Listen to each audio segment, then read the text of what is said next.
Hi everyone, it's Angela from Minimal Means. I thought I would start today with where do I begin? So I'll start with where I began. When I moved to this city many years ago, I had a lot of stuff. I was forced to leave my city due to my job being eliminated, and I had a 5-bedroom home full of stuff, and it was just me and a baby.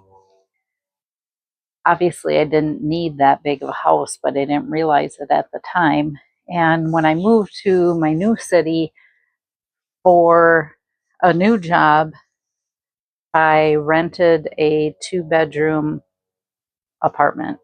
And so I had all of this stuff that I just hauled with me and started over. Well, I figured out that in that 2-bedroom apartment, I had plenty of room for the two of us. And I really didn't need all that stuff, but it didn't dawn on me yet.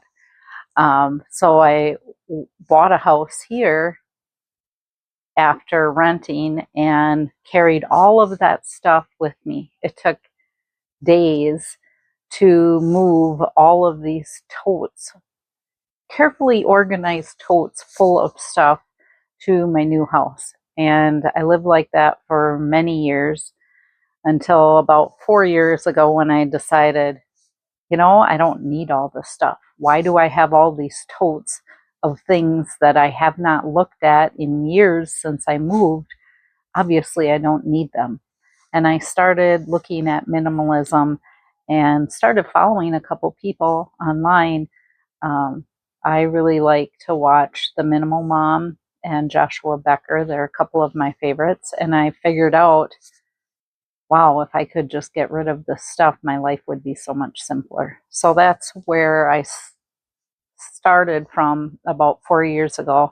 I thought before I realized I didn't need all this stuff, I thought I needed more storage. So yes, you buy a house that has more storage because you have to have a place to put all the stuff that you don't use. Just didn't make sense. 4 years ago, I decided, no, I'm going to start minimalizing these things that I never use. Putting things in totes and needing more storage is not the answer. The first thing you want to do, where you want to begin, where everybody begins, is to first minimalize the stuff that you have.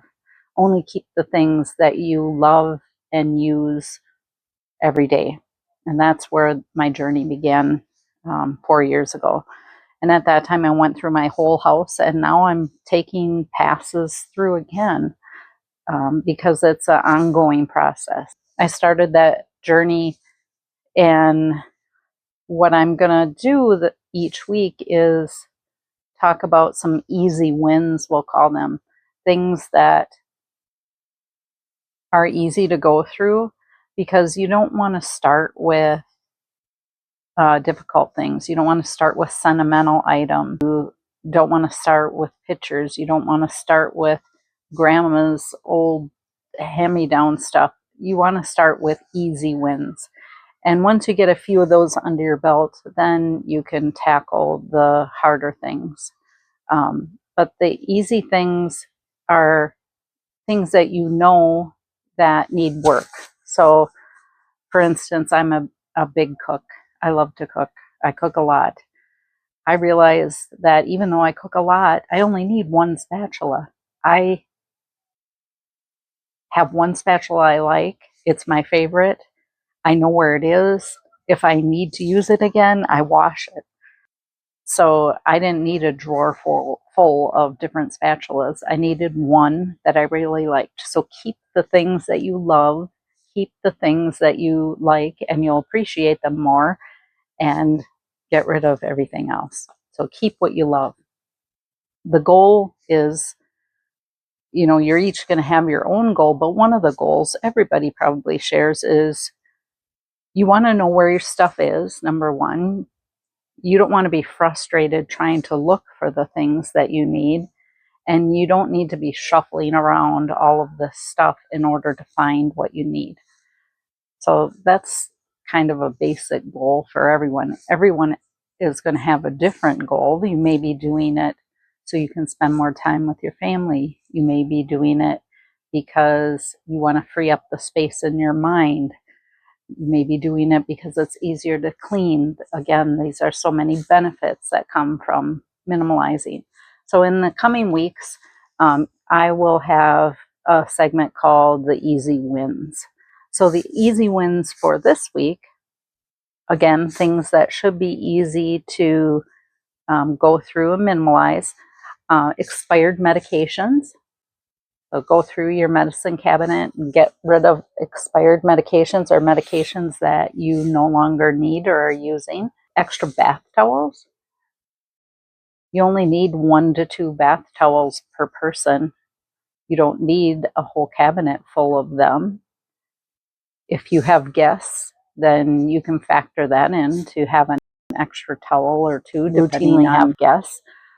And one other thing I think is really an easy win and very calming is to clean the outside of your refrigerator. So if you have a bunch of magnets all over the refrigerator or pictures or reminders, try clearing that off once.